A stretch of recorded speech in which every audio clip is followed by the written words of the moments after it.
Las últimas palabras del rebelde definitivo de América no fueron una maldición al sistema.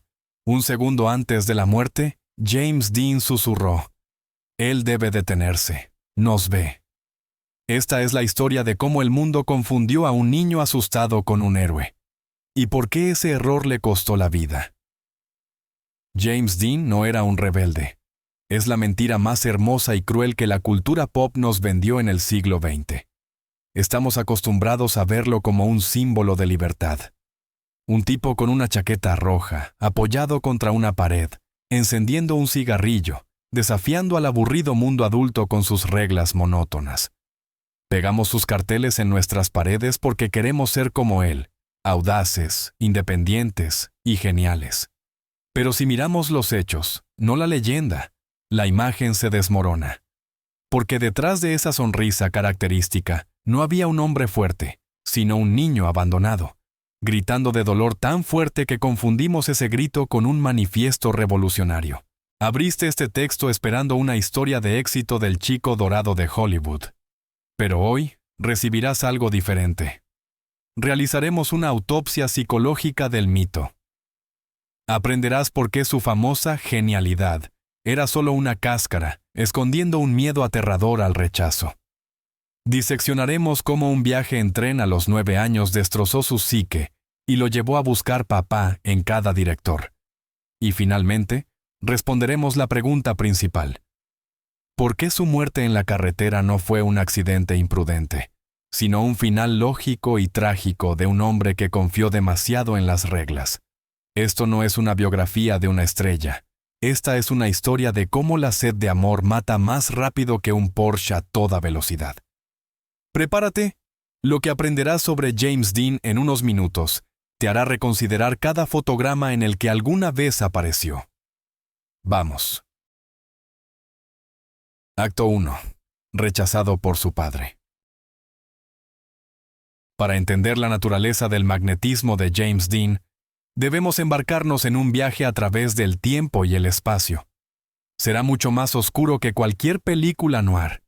Usualmente, cuando los biógrafos hablan de la difícil infancia de una estrella, mencionan la pobreza o a padres estrictos de pasada.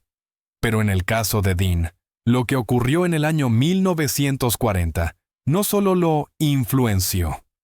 Este evento destruyó por completo su antiguo yo y creó el abismo que nosotros, los espectadores, luego confundimos con misterio. Sin entender este punto específico en la línea del tiempo, toda charla sobre su método o estilo es irrelevante. Debemos ser testigos del momento en que su corazón se desgarró por primera vez. Fue una escena digna de Dostoyevsky, representada en las vías del tren de América. Un niño de 9 años llamado Jimmy aborda un tren en el soleado Los Ángeles. Debe viajar más de 2,000 kilómetros para regresar al estado de Indiana. Pero este no es un viaje a la casa de la abuela por vacaciones. En el mismo tren, a solo unos vagones de su compartimento, en el frío y oscuro vagón de equipaje, se encuentra una caja de madera. Dentro de esa caja yace el cuerpo de su madre, Mildred Wilson Dean. Ella murió de cáncer a la edad de 29 años. Para el pequeño Jimmy, Mildred no era solo una madre. Era su única amiga, su cómplice en juegos, su deidad absoluta. Y ahora viaja durante 2 días al monótono traqueteo de las ruedas, sabiendo que su deidad yace en una caja y que está completamente solo en un vasto mundo. Pero el verdadero horror que moldeó su psique no lo esperaba en el viaje. Lo aguardaba en la estación final. El niño viajaba con un solo pensamiento: «Papá me encontrará ahora». Winton Dean, su padre, era una figura mítica para él, estricto pero confiable. La lógica del niño funcionaba a la perfección. Dado que mamá se había ido, él y papá debían unirse para sobrevivir. Esperaba que su padre lo tomara, lo abrazara y juntos llorarían. La realidad golpeó con tal fuerza que Dean no pudo recuperarse durante los siguientes 15 años. Cuando el tren llegó a la plataforma en Fairmount, Indiana, el encuentro fue sorprendentemente frío. Winton Dean se encontró con el ataúd de su esposa, se encontró con su hijo, y justo allí, en la plataforma, cometió un acto de traición que definiría todo el destino de James. Winton declaró que no podía cuidar de su hijo. Dijo que necesitaba trabajar, que tenía deudas por el tratamiento de Mildred, que estaba emocionalmente agotado. En lugar de llevar al niño asustado y perdido a su hogar, lo pasó literalmente de mano en mano a parientes, la hermana de su esposa, Hortense, y su esposo, Marcus Winslow, que vivían en una granja. Intenta imaginar esta escena a través de los ojos de un niño de 9 años. No entiende conceptos como dificultades financieras o depresión masculina. En su mundo infantil, se veía perfectamente claro. Mi mamá está muerta y mi papá me miró y decidió que no me necesitaba. Me desechó. Fue en ese segundo que se formó el trauma fundamental de James Dean, la convicción de su propia defectuosidad. Decidió que había algo mal en él, ya que incluso su propio padre se negó a estar a su lado. Esto dio origen en él a un hambre monstruosa e insaciable de atención. Toda su futura carrera se convirtió en un intento de recrear esa escena en la estación. Cada vez que subía al escenario del teatro escolar, y más tarde al set de Hollywood, inconscientemente se extendía hacia su padre. Su lógica se transformó en el siguiente mantra: si me convierto en la persona más famosa, la más brillante, la más ruidosa del mundo, papá finalmente me verá, entenderá lo que perdió y volverá. Actuar para Dean se convirtió no en una profesión, sino en un grito desesperado por amor. No quería un Oscar. Quería que ese hombre frío en la plataforma dijera: lo siento, hijo, te amo, volvamos a casa. Pero el padre permaneció en silencio, y Dean gritó más fuerte, transformando su dolor personal en arte que enviaba escalofríos por la espalda de millones de espectadores. Mirábamos la pantalla y veíamos a un héroe, pero en realidad estábamos mirando a un niño abandonado, atrapado para siempre en esa estación. Acto 2. La frescura como mecanismo de defensa. Hemos llegado a la parte más peligrosa y seductora del mito de James Dean. Hoy, la palabra fresco se asocia con él tan firmemente como la teoría de la relatividad con Einstein. Los mercadólogos, estilistas y revistas de moda nos han vendido su imagen como el epítome de la confianza masculina durante décadas. Nos dicen: míralo, es independiente, es sereno, no le importan las opiniones ajenas. Copiamos su estilo, su mirada, sus poses, esperando obtener incluso una fracción de ese poder mágico. Pero la realidad golpea las expectativas con fuerza. Lo que el mundo entero aceptó como la más alta forma de confianza era, en realidad, un grito desgarrador de una neurosis severa y disfunción social. Su legendaria frescura no era una manifestación del espíritu, sino una gruesa y impenetrable coraza que ocultaba a un hombre aterrorizado por el mundo que lo rodeaba. Si despojamos de brillo esta imagen, no vemos a un macho alfa, sino a una tortuga asustada, metiendo la cabeza entre los hombros, esperando el golpe. En psicología, hay un concepto llamado rechazo preventivo. El mecanismo funciona así. Si una persona está en pánico por ser abandonada, herida o humillada, y Dean, recordando la estación en Indiana, temía precisamente eso, hace todo lo posible para que las personas no quieran acercarse a él. Construye un muro. El estilo de James Dean es ese muro. Su famosa despreocupación, sus camisetas arrugadas, jeans sucios y botas ásperas en una época en que todos los hombres usaban trajes planchados y sombreros, no eran una rebelión consciente contra el sistema. Era una forma de decir: rechazo tus reglas, tu etiqueta, y a ti antes de que puedas evaluarme y encontrar un defecto en mí. Esto no era el carisma de un líder, sino una estrategia de supervivencia de un solitario.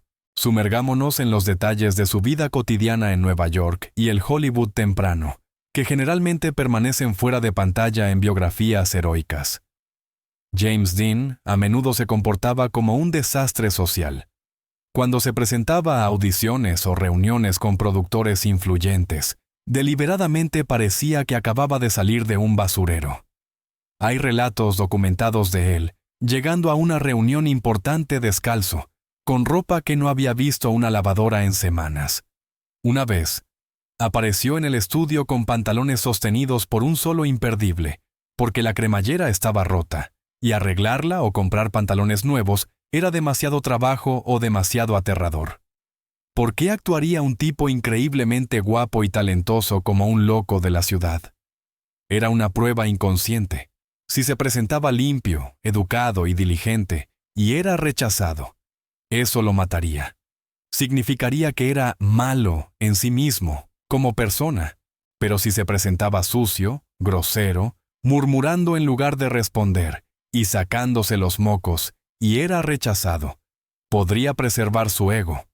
Se diría a sí mismo, me rechazaron no porque no tenga talento, sino porque actué de manera provocativa. Yo controlé la situación. Consideremos su famoso lenguaje corporal, ese entrecerrar de ojos que volvía locas a millones de mujeres y se consideraba el pináculo del misterio sexual. En realidad, James Dean era horriblemente miope. Sin sus gruesas gafas, apenas podía ver más allá de su propia nariz. Pero en público le daba vergüenza usar gafas, viéndolas como un signo de debilidad. Así que su mirada lánguida era un simple intento de distinguir a su interlocutor a través de la niebla. Entrecerraba los ojos no por frescura, sino por impotencia fisiológica. ¿Y su postura? Mira cualquier foto, hombros encorvados, espalda doblada, manos profundas en los bolsillos, barbilla presionada contra su pecho. Esta es la clásica posición fetal, la pose de una persona que intenta ocupar el menor espacio posible y proteger órganos vitales, estómago y corazón, de un posible ataque.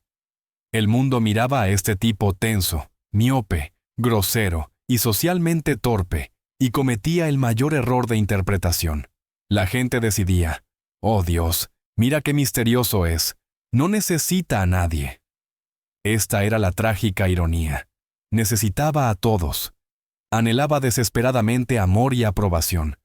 Pero el horror de una posible traición lo llevó a usar la máscara de un cínico indiferente. Y esa máscara se fusionó con su rostro, convirtiéndose en su prisión. Acto 3. El nacimiento del actor. Para entender de dónde provienen tales profundidades emocionales, aterradoras e insondables, en un hombre de 24 años, emociones que literalmente presionaban a los espectadores en sus asientos del cine, necesitamos cambiar nuestra percepción de la profesión actoral. Usualmente pensamos que un gran actor es un maestro de la transformación, una persona que puede llevar una máscara, pretender ser alguien más y mentir con virtuosismo. En el caso de James Dean, era exactamente lo opuesto. Su talento no era un don divino ni el resultado de un arduo entrenamiento. Era un efecto secundario de un profundo trauma de apego. Se convirtió en un ícono no porque pudiera ocultar sus sentimientos o interpretar un papel, sino porque había perdido la capacidad de defenderse del mundo por completo. Esta desnudez del alma, que hipnotizaba a la cámara, le fue inculcada por la persona más importante en su vida, su madre, Mildred, y fue su pérdida la que convirtió su vida en una búsqueda interminable de un reemplazo. Mildred Wilson no era solo una madre que alimentaba y vestía al pequeño Jimmy. Era la arquitecta de su alma y la única audiencia para sus primeras actuaciones. Ella veía en su hijo no a un niño ordinario, sino a una obra de arte que necesitaba ser cuidadosamente moldeada. Su vínculo era simbiótico, casi místico. En su pequeño hogar en Santa Mónica, crearon su propio mundo aislado. Mildred entendía que su hijo era especial y le enseñó a sentir la vida, no solo a vivirla. Inventó un juego de deseos para él.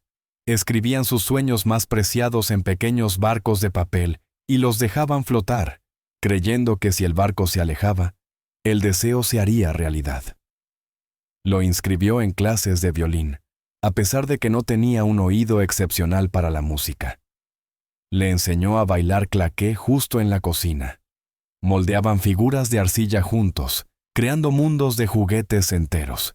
Ella creó un capullo seguro y mágico alrededor de Jimmy, donde la sensibilidad, las lágrimas y las fantasías no eran vistas como debilidades, como creía su padre, sino como signos de talento. En este capullo fue amado incondicionalmente. Pero cuando Jimmy tenía 9 años, este capullo fue desgarrado brutalmente desde adentro.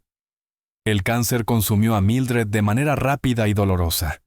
El niño observó cómo el centro de su universo se desvanecía, transformándose de un soñador alegre en una sombra demacrada.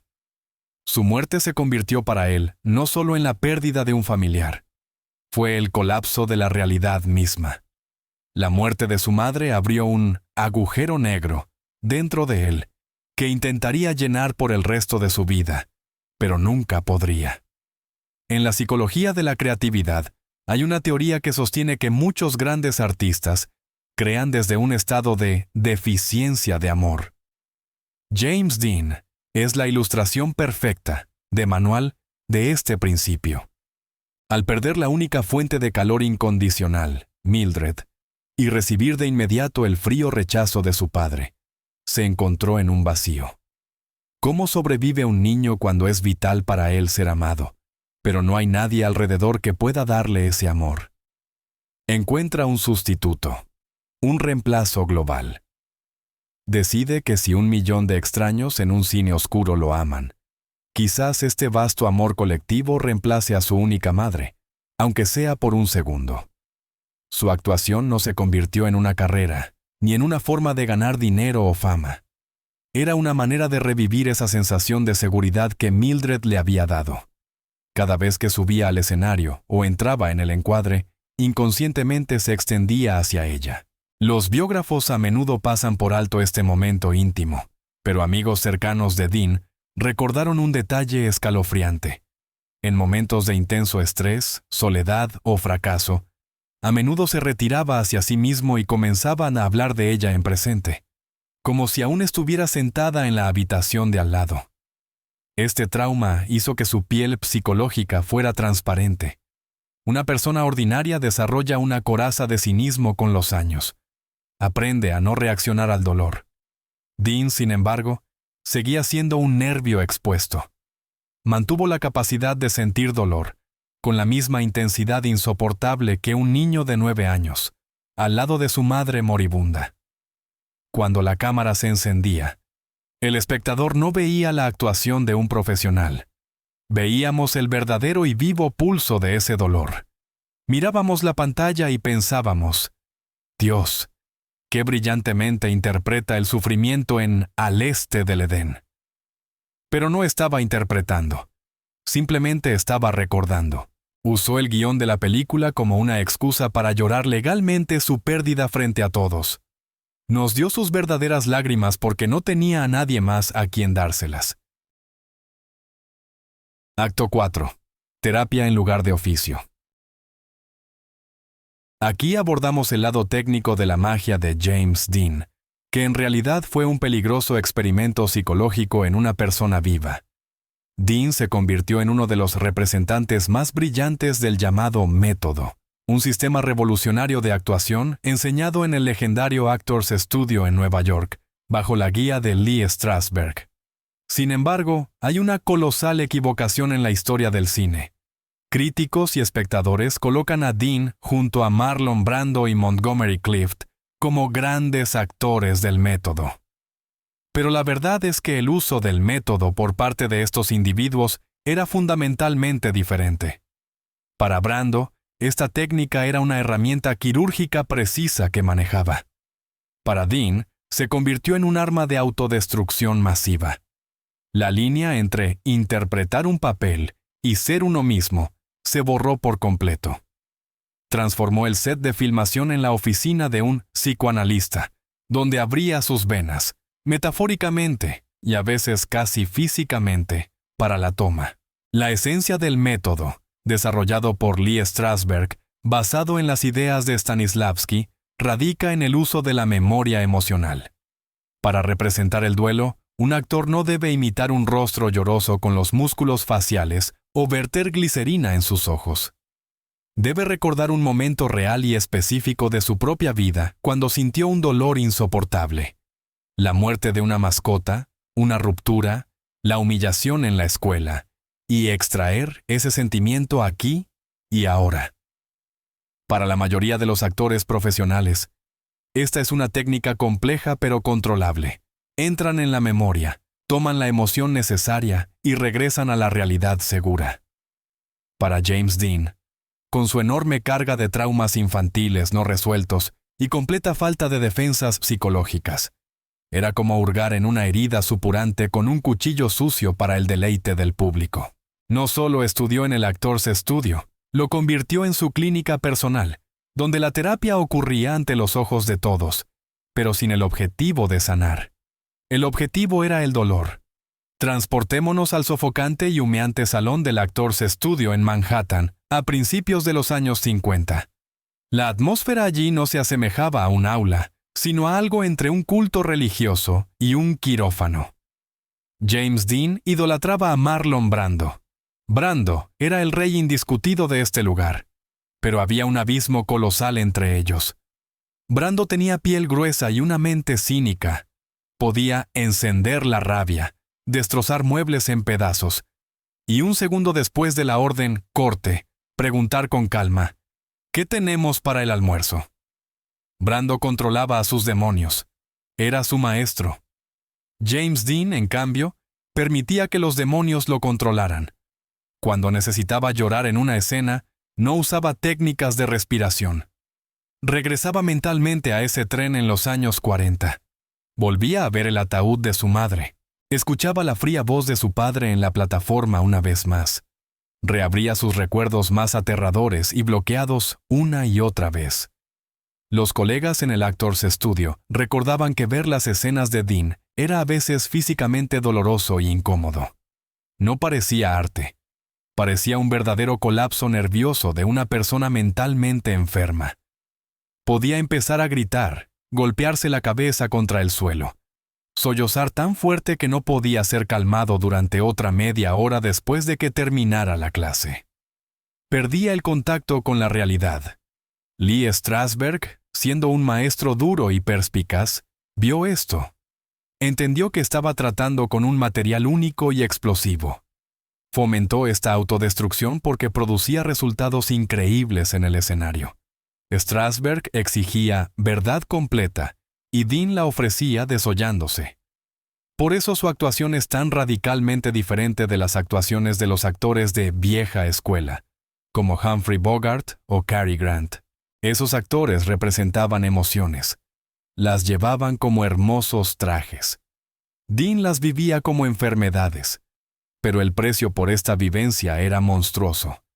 Cada toma exitosa se llevaba un pedazo de su vida real y su salud mental.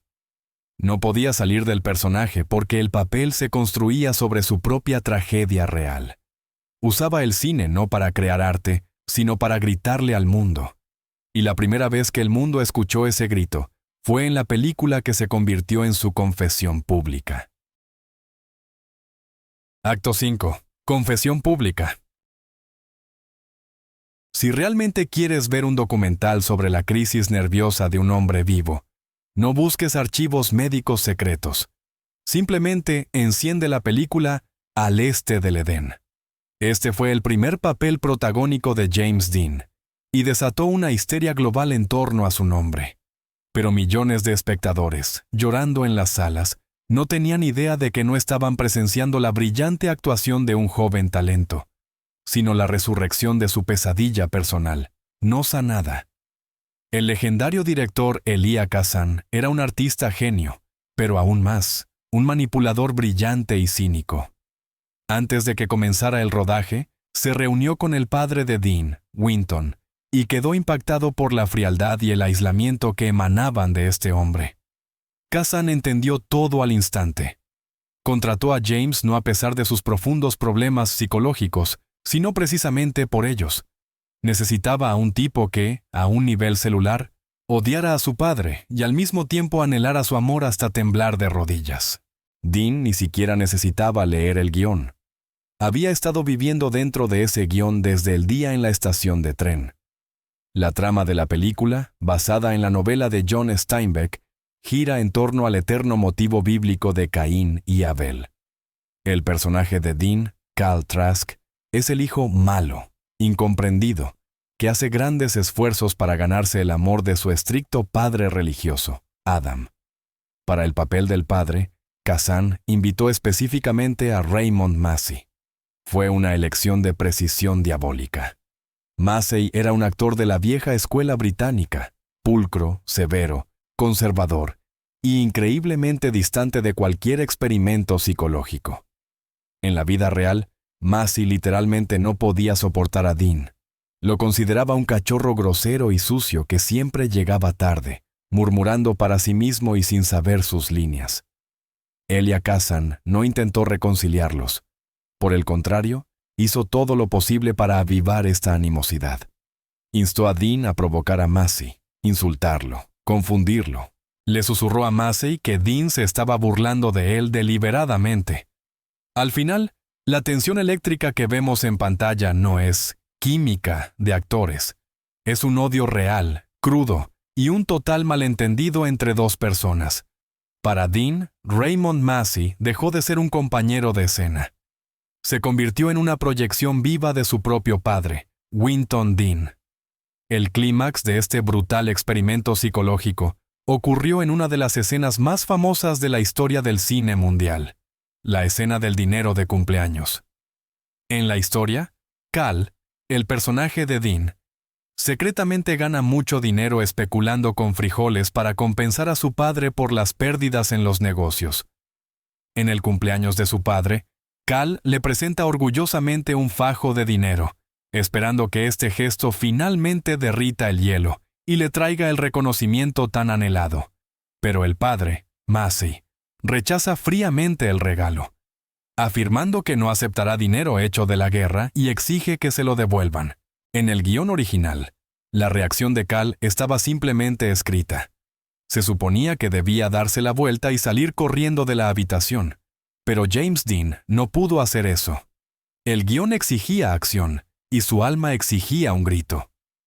Cuando la cámara comenzó a rodar, y Raymond Massey pronunció sus crueles palabras de rechazo con una calma helada, Dean perdió los nervios. No huyó.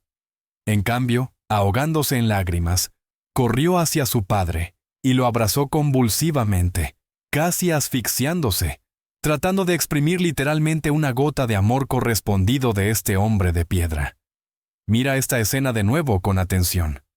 Verás el genuino shock y asco en el rostro de Raymond Massey. Se congeló. Sus manos colgaron inertes. Intentó alejarse, mirando por encima de la cabeza de Dean con confusión. ¿Qué está haciendo este idiota? Esto no está en el guión. Esta fue una improvisación absoluta de desesperación. Pero Elia Kazan, observando esto desde detrás de la cámara, no gritó ¡corten! Dejó que la película continuara.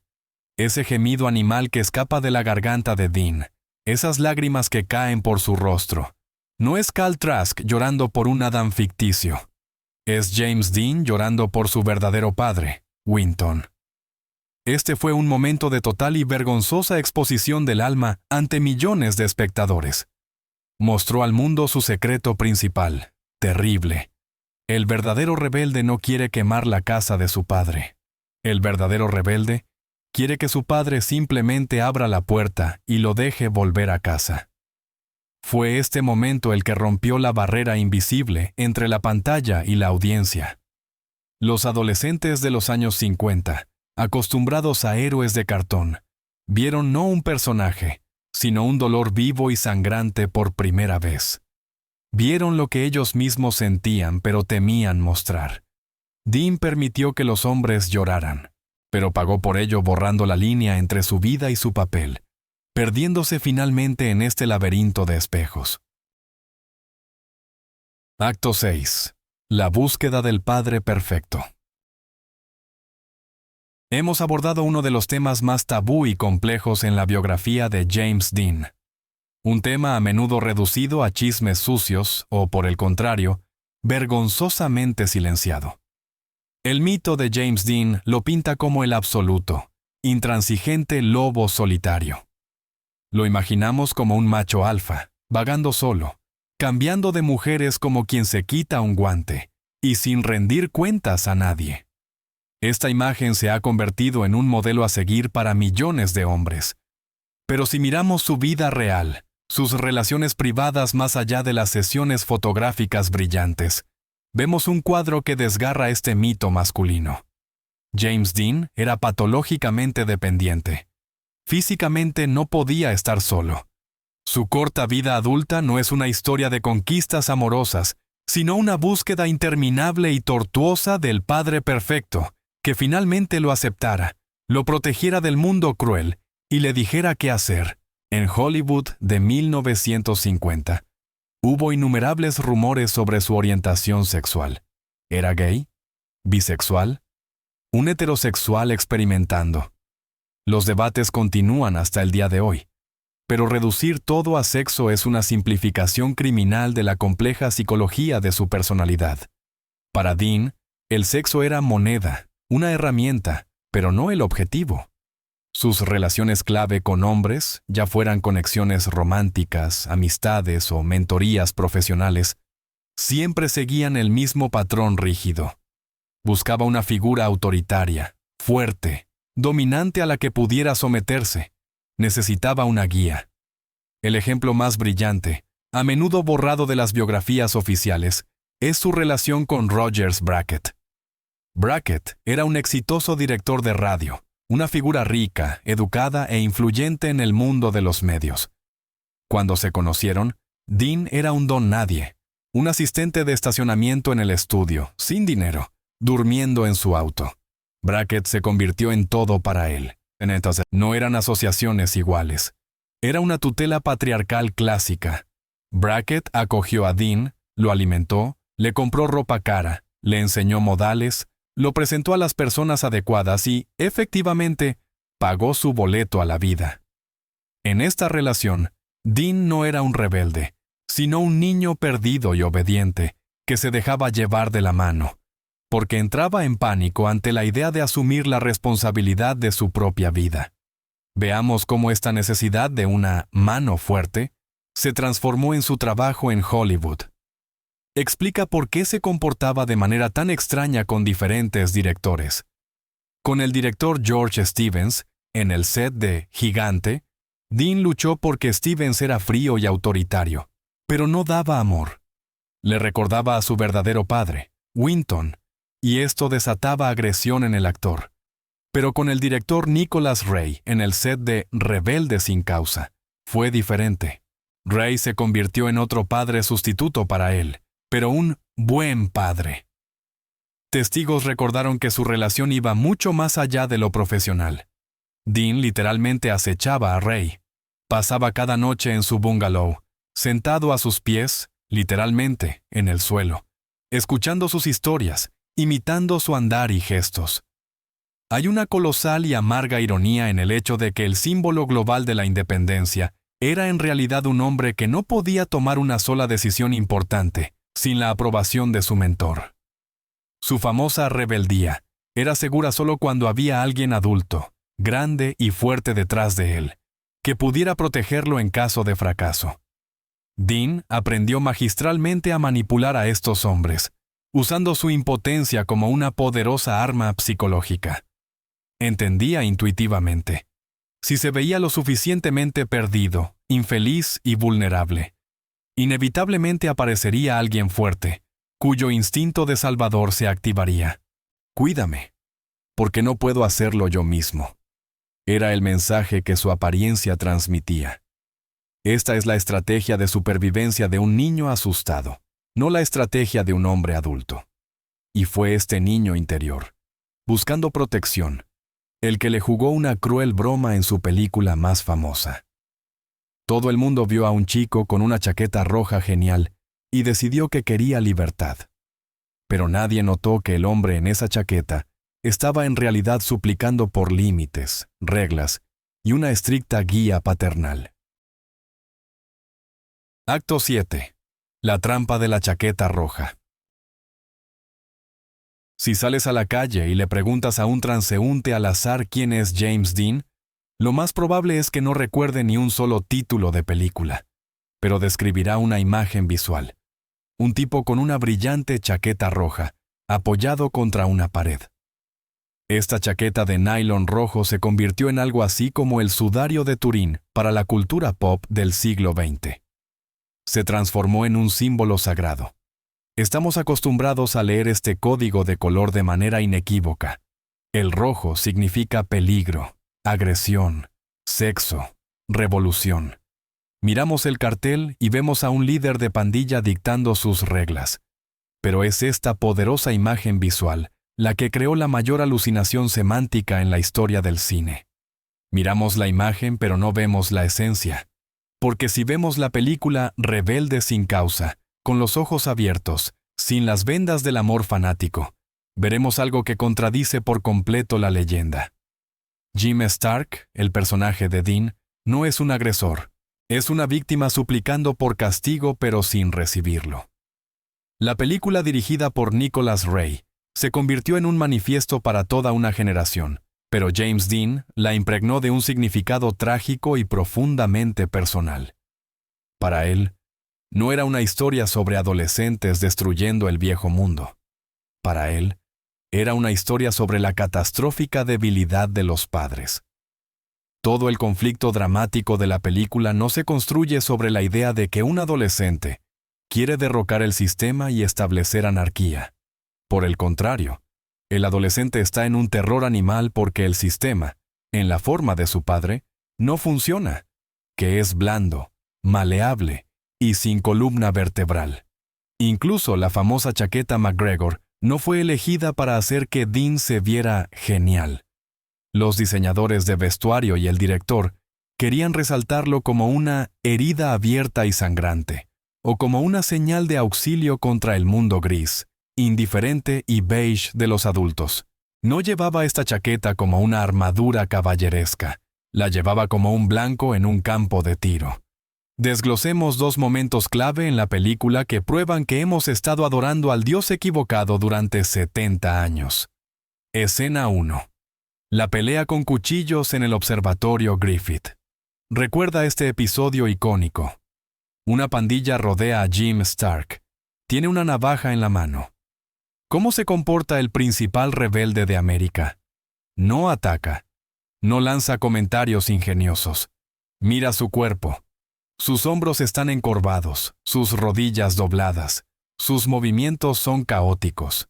En sus ojos no hay emoción de batalla, sino el miedo animal de una bestia acorralada. No quiere pelear con Buzz, el líder de la pandilla. Quiere hacerse amigo de él. En una de las escenas eliminadas y en el subtexto de la película, queda claro. Jim Stark no busca la victoria sobre un enemigo.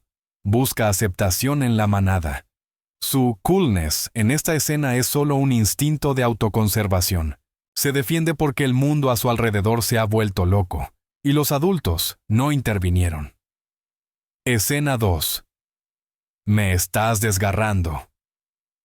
Este es el momento psicológico más poderoso de la película que lo cambia todo. La escena tiene lugar en una casa, en las escaleras. Jim Stark encuentra a su padre, interpretado por Jim Backus, con un ridículo delantal sobre su traje. Su padre acaba de dejar caer una bandeja de comida mientras intenta complacer a su madre dominante. El padre se arrastra por el suelo, recogiendo los pedazos, humillado y patético. Y entonces Dean explota. Agarra a su padre por las solapas, lo sacude y grita su línea inmortal. ¡Me estás desgarrando! Escucha la entonación de Dean. Este no es el grito de un revolucionario que derroca a un dictador. Los revolucionarios no lloran cuando derrocan a tiranos. Este es el grito de un niño suplicando a su padre. Papá, por favor, levántate de tus rodillas. Sé un hombre, sé fuerte. Deténme, castígame, golpéame, pero dame apoyo. No quiero ser el líder, quiero ser un hijo. James Dean interpretó la tragedia de la falta de un padre con un padre vivo. Su personaje no se rebela contra el orden, se rebela contra el caos. Busca límites, quiere apoyarse en la sólida pared de la autoridad parental, pero en lugar de una pared, cae en el algodón de la indiferencia y debilidad parental. Es esta total y resonante impotencia, disfrazada de bravata adolescente, lo que hizo de la película una leyenda. La amamos no porque fuera fuerte. La amamos porque expresó honestamente nuestro miedo compartido y vergonzoso, de que los adultos en realidad no controlan nada. El mundo recordó la chaqueta roja como un estandarte de libertad, pero en realidad era una señal de auxilio de un barco que se hunde. Acto 8. El intento de crecer que fracasó. Cuando comenzó el rodaje de su tercera y última película, la épica saga Gigante, James Dean ya era una deidad viviente. Se le perdonaba todo, tardanzas, groserías, rarezas. El público y los críticos estaban listos para llevarlo en sus manos. Pero fue Gigante la que se convirtió en la prueba de fuego, revelando los duros, casi fatales límites de su talento, y más importante aún, de su personalidad. En esta película, el actor de 24 años enfrentó una tarea ambiciosa que resultó imposible: retratar la vida de un hombre en desarrollo. Necesitaba mostrar la transformación de su personaje, el magnate del petróleo Jet Rink, de un joven obrero empobrecido a un anciano gris y cansado.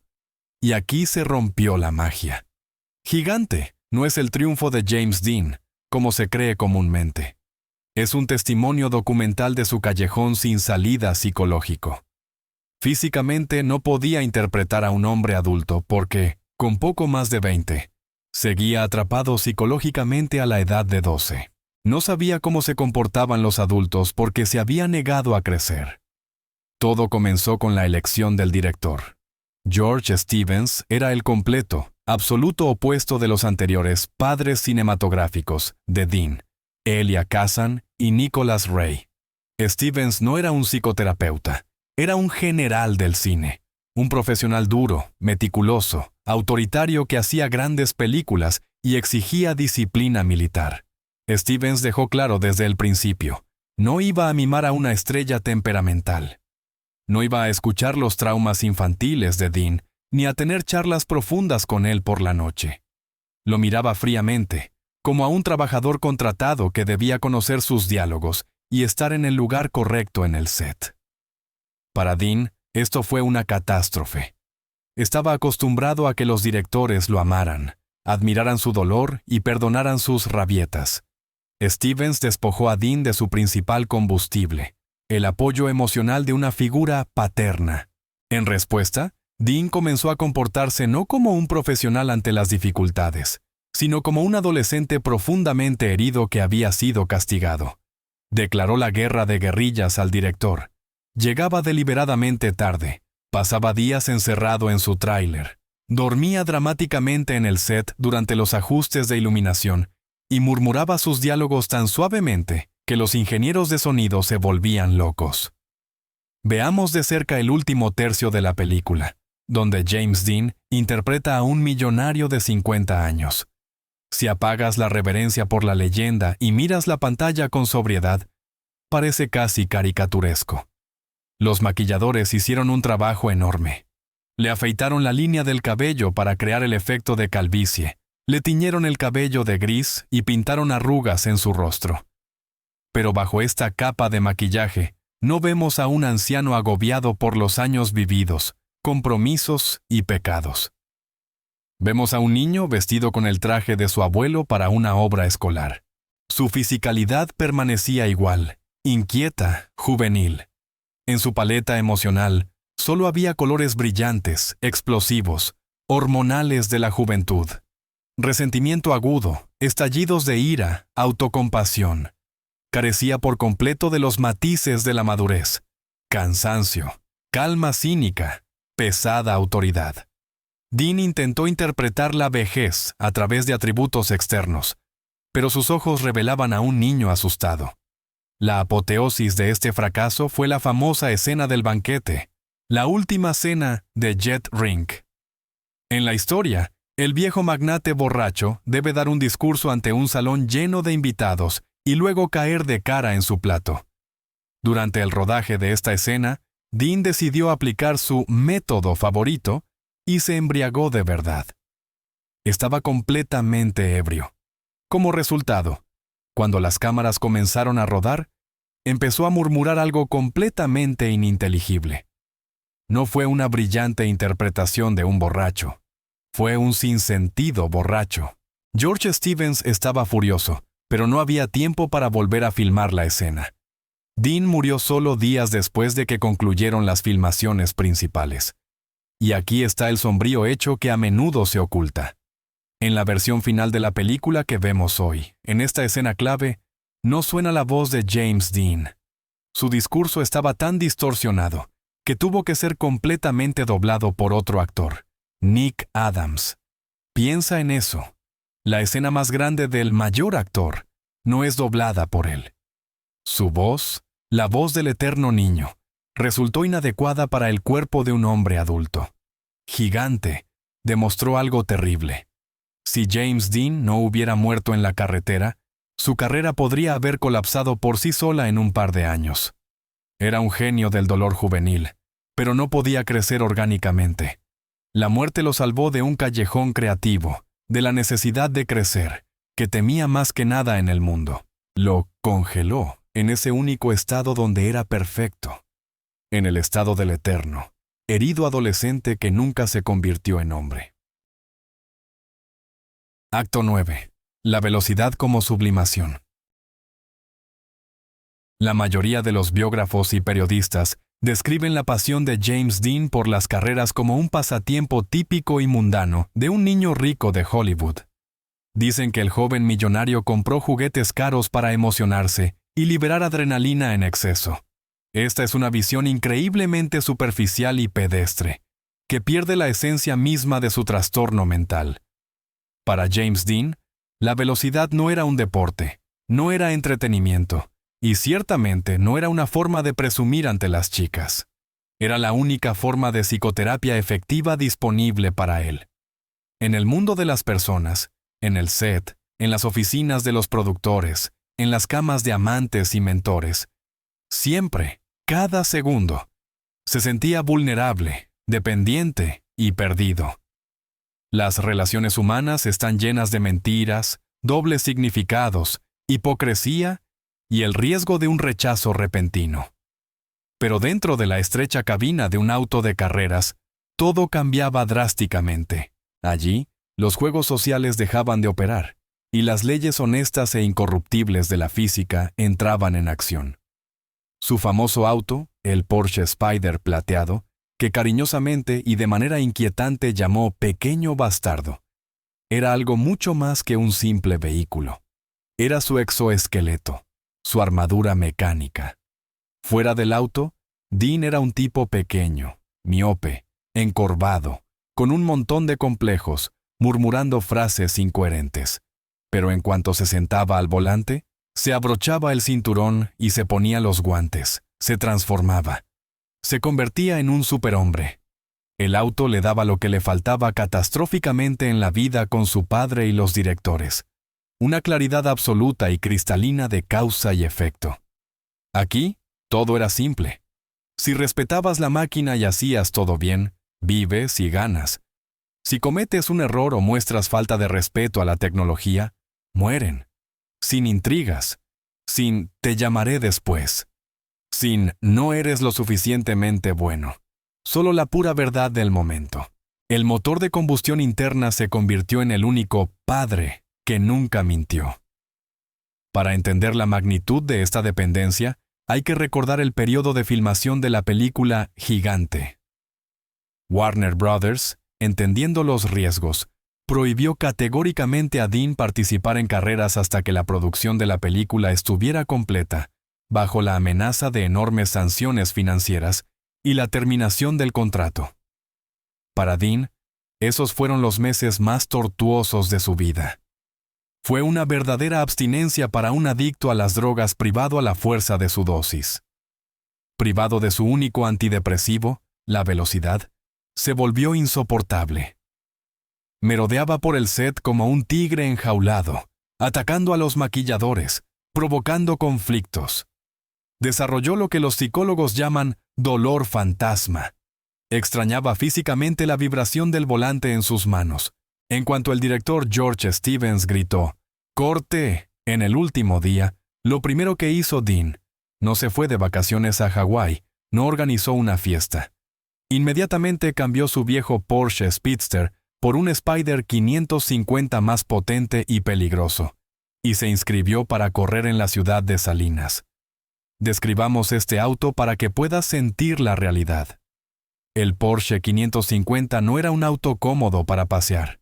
Era esencialmente una lámina de aluminio delgada envuelta alrededor de un potente motor de carreras. No tenía techo, ni ventanas laterales, ni aislamiento acústico. Cuando lo conducías, te sentabas a solo unos centímetros del asfalto.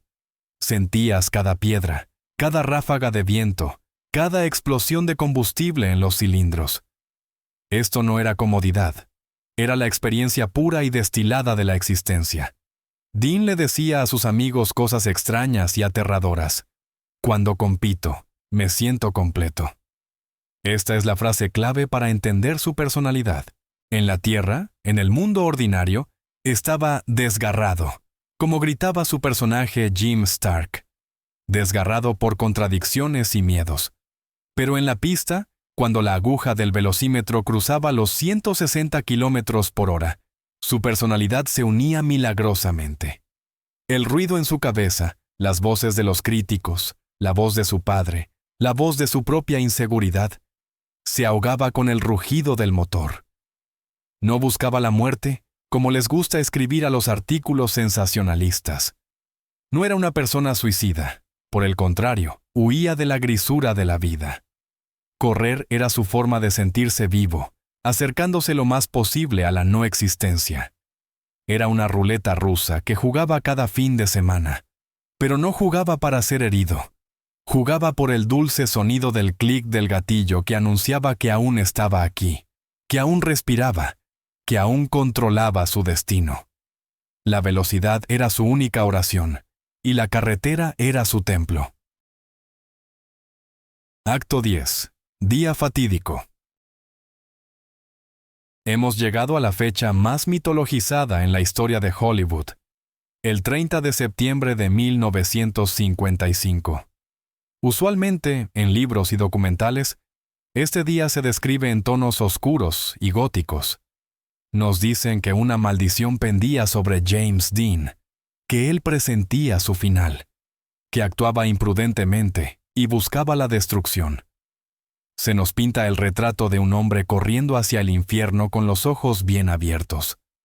La realidad, como suele ser, es mucho más aterradora y prosaica que estos relatos románticos. En ese día, James Dean no era un sombrío presagio de apocalipsis. Era, quizás por primera vez en muchos años, verdaderamente feliz, tranquilo y lleno de esperanza. Y es este hecho lo que hace su muerte insoportablemente trágica. El golpe no lo alcanzó en el momento de caer al abismo, sino en el momento de elevarse más alto, cuando parecía que la vida finalmente comenzaba a ceder a su voluntad.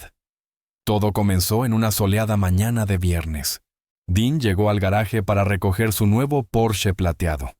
Su mecánico, un alemán llamado Rolf Wüterich, estaba con él, un profesional calmado y meticuloso. Inicialmente, tenían un plan seguro y lógico: cargar el auto de carrera en un remolque, engancharlo a una gran y confiable camioneta Ford y conducir cómodamente a la ciudad de Salinas, donde se llevarían a cabo las carreras durante el fin de semana. Pero en el último momento, obedeciendo un impulso repentino, Dean cambia de opinión. Dice: «No, quítalo del remolque, yo lo conduciré. Necesito probar el motor antes de la carrera, sentir el auto». Esta decisión, tomada en un segundo, le costó la vida. Pero esa mañana, se sentía como el inicio de una divertida aventura. Dean se puso al volante del pequeño bastardo. Rolf se sentó a su lado. Tomaron la carretera. Imagina la sensación. Este auto casi no tenía parabrisas, solo un pequeño visera. El viento golpeaba su rostro, el sol cegaba sus ojos, el motor rugía justo detrás de él. Dean sentía una libertad absoluta. El rodaje de Gigante había terminado. Los jefes del estudio ya no podían decirle qué hacer y cómo vestirse. Por delante se extendía un fin de semana de velocidad y hermandad. Un episodio clave que destroza por completo la teoría de un estado de ánimo suicida ocurrió alrededor de las 3:30. En la zona de Bakersfield, una patrulla de policía divisó un punto plateado volando por la autopista. El oficial Ottie Hunter encendió la sirena y detuvo el Porsche. Dean conducía a 105 km por hora, en una zona donde 90 era lo permitido. Normalmente, una multa por exceso de velocidad es un aburrido trozo de papel. Pero en este caso, es el documento psicológico más importante de la era. ¿Cómo se comportó el principal rebelde? No despreció al oficial. No gritó, ¿sabes quién soy? No intentó huir. James Dean se comportó como un niño travieso ante el director. Se excusó, explicó que el auto era nuevo, que no funcionaba bien en marchas bajas. Firmó obedientemente la multa, prometió conducir más despacio y se despidió educadamente. Esta multa es la ironía más cruel del destino. Si el oficial Hunter lo hubiera detenido 10 minutos más para revisar sus documentos, si hubiera escrito la multa más despacio, si lo hubiera arrestado, Dean habría vivido. Pero el efecto psicológico fue aún más profundo. Dean sintió alivio. En su visión infantil del mundo, funcionaba así. Rompí una regla, fui atrapado por el sistema, el policía, fui castigado, la multa, y ahora estoy limpio. Pagué mi deuda, así que todo estará bien de aquí en adelante. Recibió su advertencia, y eso le dio una falsa sensación de seguridad. Continuaron su camino. Dean y Rolf se detuvieron en un café de carretera, Blackwell's, bebieron colas y comieron una manzana. Testigos dijeron que Dean estaba de muy buen humor, riendo y bromeando. Luego volvieron a meterse en el auto. El sol comenzó a ponerse, inundando la carretera con esa luz ansiosa y deslumbrante que llega al anochecer. El auto plateado, bajo, que parecía una gota de mercurio, casi se confundía con el asfalto gris de la autopista 46.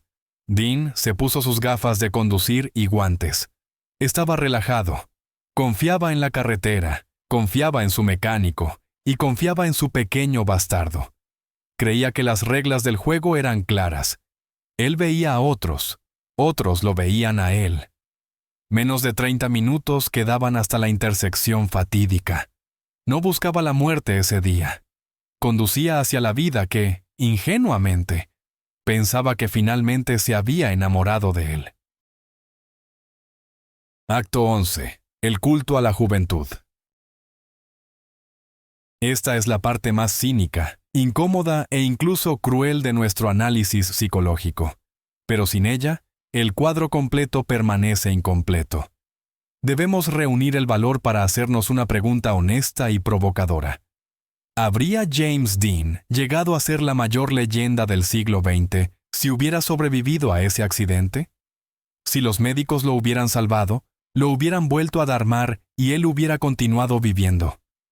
La respuesta: probablemente no te gustará. La respuesta es no.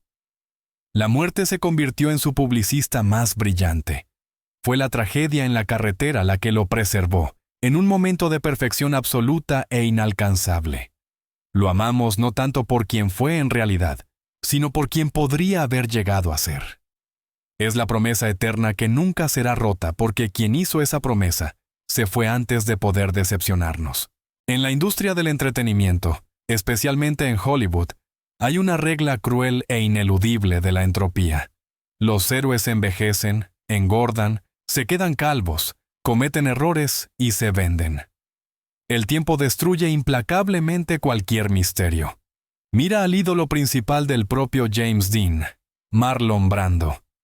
A principios de los años 50, Brando era un dios, una estatua griega viviente, la encarnación del magnetismo animal. Pero el tiempo avanzó. Para los años 70 y 90, Brando se había convertido en un hombre corpulento, caprichoso y excéntrico, que despreciaba su profesión, protagonizaba proyectos cuestionables por dinero y usaba túnicas para ocultar su exceso de peso. La realidad hizo añicos el mito de Brando. Fuimos testigos de su declive. James Dean escapó de este triste destino. Ejecutó una maniobra táctica que no estaba disponible para los vivos.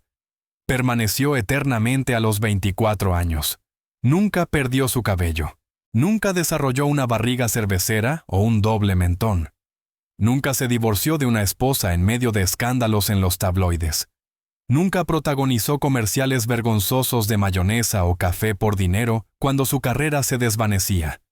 Y nunca interpretó papeles secundarios de abuelos gruñones. Permaneció en la memoria colectiva de la humanidad como la imagen perfecta y diáfana de un tipo con una chaqueta roja, lleno de dolor, belleza y esperanza. Se convirtió no en un hombre, sino en un símbolo, un ícono que no puede ser profanado por lo mundano. Hagamos un experimento mental e imaginemos una historia alternativa donde Dean sobrevive. Intenta visualizarlo. Imagina a James Dean en 1965. Tiene 34 años. La era de los rebeldes en chaquetas de cuero ha pasado. Ha llegado la época de los hippies y el rock and roll. Dean, que siempre ha sido anticuado en sus gustos musicales, se siente fuera de lugar. Su estilo actoral, la misma angustia y lágrimas, comienza a parecer anticuado y forzado al público. Imagina que es 1980. Casi tiene 50. Se está quedando calvo, usa gafas gruesas no por estilo, sino por necesidad. Interpreta el papel del padre del personaje principal en alguna serie olvidable. Da entrevistas en programas matutinos, quejándose de la juventud actual y recordando cómo solía ser. Suena terrible, ¿verdad? Destruye la magia. Pero este es el camino estándar e inevitable de cualquier estrella de Hollywood, que tiene la mala suerte de vivir mucho. La muerte le ahorró a Dean la banalidad de la vida. Convirtió su cuerpo en mármol. Proyectamos nuestras propias fantasías sobre él. Para cada generación, él es suyo porque permanece en silencio. Para los adolescentes de los años 50, fue un rebelde. Para los revolucionarios de los años 60, se convirtió en una víctima del sistema. Para la generación de los 2000, se transformó en un ícono de estilo y hipster número 1. Se convirtió en un recipiente vacío y perfecto que llenamos con nuestros significados, miedos y deseos. Imprimimos su rostro en camisetas junto a Che Guevara y Marilyn Monroe, no porque cambiara el mundo política o socialmente, sino porque sigue siendo una posibilidad. Una posibilidad que nunca se convertirá en una aburrida realidad. Su muerte prematura es una tragedia para un hombre, pero es la única base sobre la cual se sostiene su mito inmortal. Acto 12. Veredicto. Hemos llegado al punto final de nuestra investigación, el momento mismo por el cual emprendimos este largo y doloroso viaje a través de los callejones del alma de James Dean. A lo largo de este texto, he demostrado paso a paso un pensamiento. Dean no era un rebelde agresivo desgarrando los cimientos de la sociedad, sino un niño ingenuo y asustado, que buscaba desesperadamente protección de figuras paternas, y creía firmemente en la justicia de las reglas. El momento de la verdad no llegó en la alfombra roja, sino en una intersección polvorienta en el desierto de California. Las últimas palabras que James Dean pronunció en su vida son prueba absoluta e irrefutable de mi teoría. Desgarran el mito del temerario audaz y nos dejan solos con la amarga verdad. Eran 5:45. El sol ya se estaba poniendo, inundando el valle con rayos oblicuos y deslumbrantes. James Dean acelera por la carretera 46 en su Porsche plateado. Se siente seguro. En dirección contraria, por la carretera 41, viene un pesado y torpe Ford Tudor en blanco y negro. Al volante está Donald Turnipseed, estudiante de 23 años de la Universidad Politécnica. Solo un tipo común que regresa a casa con sus padres. En la intersección, que los lugareños llamaban fatídica, mucho antes de este accidente, Turnipseed comienza a girar a la izquierda. Cruza el carril de Dean. Debido al crepúsculo y al color de su auto, simplemente no ve el bajo y gris deportivo que se confunde con el asfalto gris y las largas sombras. En ese momento, el mecánico de Dean, Rolf Wüterich, que estaba sentado en el asiento del pasajero, se da cuenta de lo inevitable. Ve al monstruo del Ford bloqueando su camino. Rolf grita horrorizado: ¡Frena! ¡Maldita sea, no nos ve! Y aquí está el momento de la verdad. ¿Cómo reacciona el rebelde? Dean no pisa el freno tratando de salvarse a cualquier costo. No intenta deslizarse hacia la zanja, no grita maldiciones. Calmadamente gira la cabeza hacia Rolf y pronuncia la frase que resuena en la eternidad. Este tipo tiene que parar. Nos verá. Piensa en cada palabra de esa frase. No son las palabras de un kamikaze desafiando a la muerte. Son las palabras de un niño que cree que los adultos siguen las reglas del juego. Tiene que parar. Es un llamado a la ley, al orden, a la norma. Dean estaba seguro. Como estoy en la carretera principal, me dejarán pasar. Creía en el sistema. Nos verá. Es una manifestación de su principal miedo y esperanza narcisista. Creía que él, James Dean, era tan importante, tan enorme y significativo, que simplemente no podía ser pasado por alto. Creía que el mundo giraba a su alrededor. James Dean no murió por su audacia o por ir rápido. Murió por su ingenuidad trágica y infantil. Creía que el otro conductor, la figura del otro, la figura del adulto, se encargaría de él y cedería el paso. Confió su vida a un extraño en el Ford, justo como confió su alma a directores y mentores. Pero esta vez no ayudó. La realidad, 2 toneladas de acero Ford, se estrelló contra las expectativas, el frágil aluminio del Porsche. El impacto fue monstruoso. El Porsche fue lanzado a un lado, convirtiéndose en un montón de metal retorcido. James Dean se rompió el cuello y sufrió múltiples lesiones internas. Murió casi instantáneamente, en camino al hospital. Su mito nació en el mismo segundo en que su corazón se detuvo. Los periódicos de la mañana siguiente publicaron titulares sobre la muerte del demonio de la velocidad. El mundo lo recordó como el tipo que vivió rápido y murió joven.